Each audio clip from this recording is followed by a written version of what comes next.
I guess I got some explaining to do.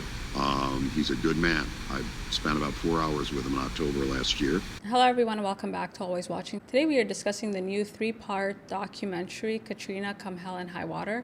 Briefly, the documentary revisits Hurricane Katrina, unpacking the disaster to explore how much of the devastation was caused by nature and how much resulted from human failure and inadequate government response.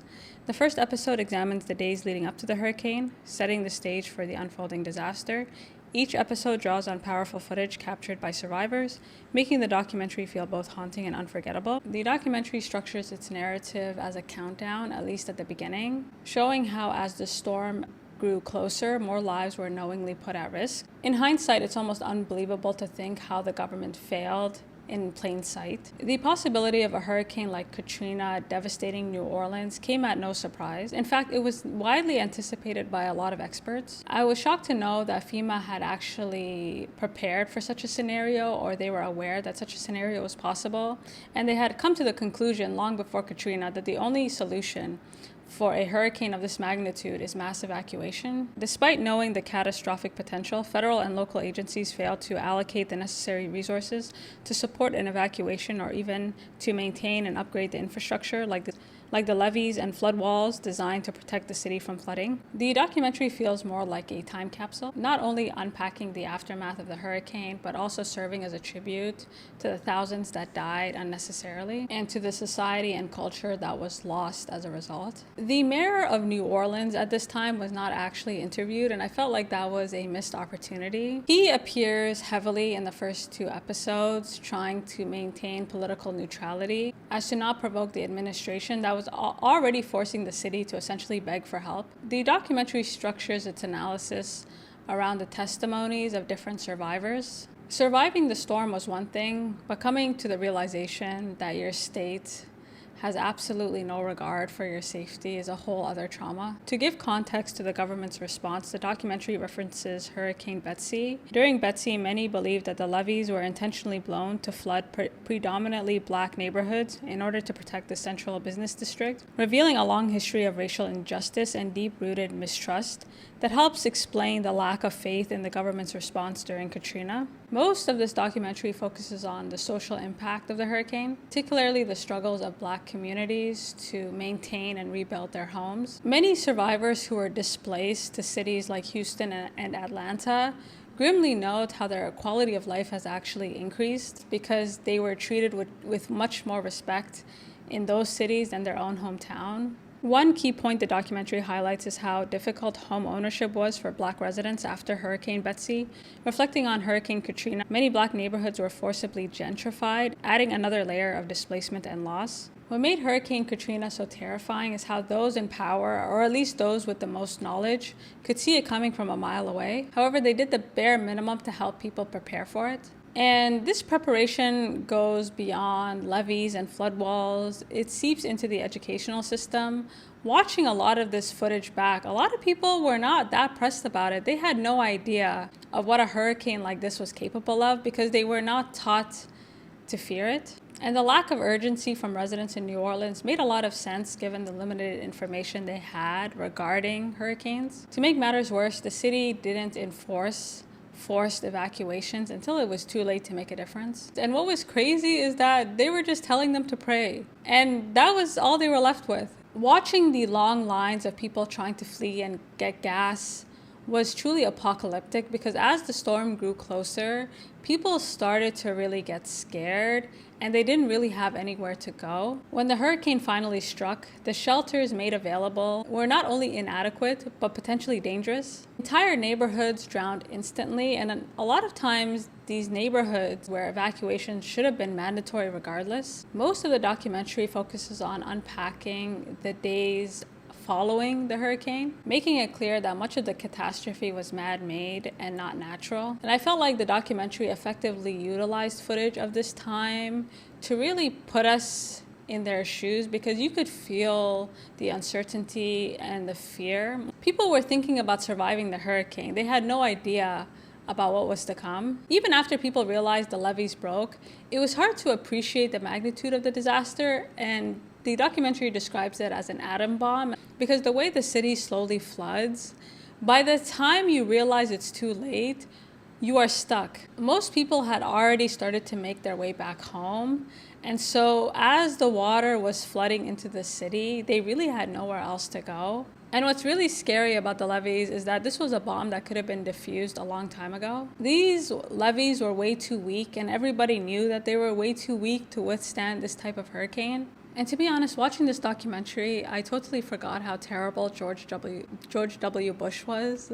Like, a lot of things have happened since his time. A major theme in this documentary is the lack of basic decency from the Bush administration. It refused to acknowledge the suffering of people in New Orleans. Bush was going everywhere but New Orleans, and watching it all back, it really was a humiliation to beg your government to just acknowledge you. In order to justify Bush's absence, his administration claimed that New Orleans was way too dangerous. And the way the Bush administration treated other cities and other places that were hit with the hurricane in comparison to New Orleans was honestly incredibly unsettling. And to be honest, watching it back, I felt triggered, and I felt like this documentary did a great job of really pushing your buttons. How is anyone supposed to stay calm when not only is your home underwater, but you're about to go underwater with it? People are trapped without food, without proper shelter, without water. How are you supposed to behave in such a crisis? And I think what the documentary did well, it's not just the government's delay in providing resources, it's their total lack of reassurance. It honestly felt like nothing was coming. And this lack of reassurance from the administration made people angry, and rightfully so. I can't imagine even one day, let alone 5 or 6, I would lose my mind. People were arrested for looting, carjacking, simply for trying to survive. My question is, what are you supposed to do? Just wait until you die? And it's not just the lack of response, but the language used by the administration as well as the media to describe what was happening in New Orleans. And it's very clear that the government's response would have been much different if the victims were not predominantly Black, and this is impossible to ignore. I thought the footage of the police cars going back and forth, like, what were they patrolling? And the government went through great lengths to really make it seem like New Orleans was this dangerous place and they were doing what they can to contain the situation, when in fact they were imprisoning and suffocating individuals to their death. I thought the footage of the Superdome and people describing their experiences there was extremely triggering. The place looked like a prison by the end. It was smelly, overcrowded, and it was overwhelmed by disease and starvation. And I feel like the testimonies from survivors really did a great job of emphasizing not just how unprepared the government was, it's more like they just didn't care to prepare. One of the most disheartening testimonies was of survivors recalling how rescuers would bypass them to save someone else, and oftentimes they prioritized saving white residents over Black ones. And unfortunately, survival came down to luck, not so much leadership. You basically had to prove that you deserve to be saved. And to make matters worse, I actually had no idea about this. A lot of hurricane survivors were relocated to this other part of town, and this was a predominantly white area.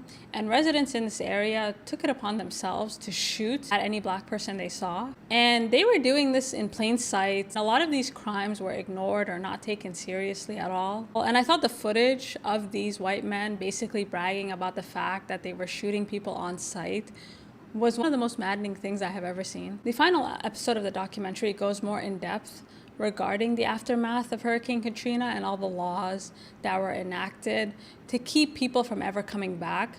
And the last episode is definitely Spike Lee coded. You can just feel it from the intro. This episode meticulously examines how government policies were crafted to devalue Black neighborhoods and systemically push residents out of the city. And after Katrina, I did appreciate the comparison between Katrina and this Hurricane Betsy that happened in the 60s, because after Katrina, a lot of Black communities had nowhere else to rebuild. There was just no space left, and so they were forced to leave. Culturally, the city has suffered.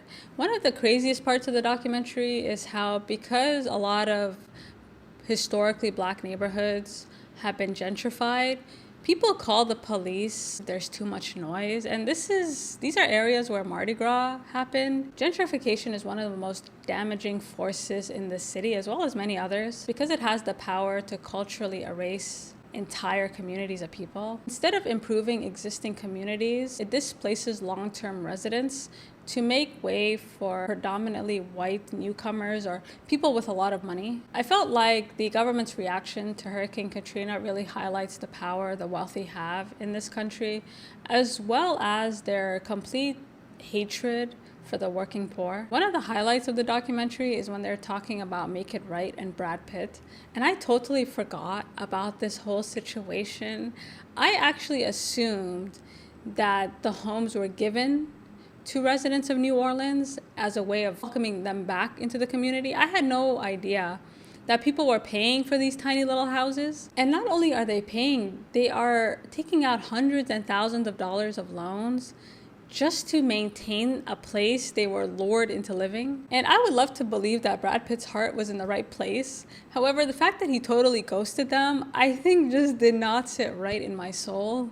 He's a good man. I spent about 4 hours with him in October last year. The people who bought into these houses are left trying to maintain them. Since Hurricane Katrina, things have definitely gotten worse or stagnated. New Orleans has become increasingly inaccessible, not only to the people who used to live there, but to the working class. What makes New Orleans unique is how historically Black neighborhoods, traditionally undervalued, can easily be gentrified by replacing residents and raising property prices. I feel like in the long run, this actually created an incentive to reduce federal assistance when it comes to natural disasters, using recovery efforts as an excuse to push people out of their homes. I feel like this documentary is extremely essential and perhaps foreshadows what could take place in the future regarding hurricanes or disasters of this magnitude. As life becomes harder and homelessness starts to increase, this idea that you can push people from their homes into new cities is almost a new type of segregation, one in which the working poor are squeezed into smaller and smaller areas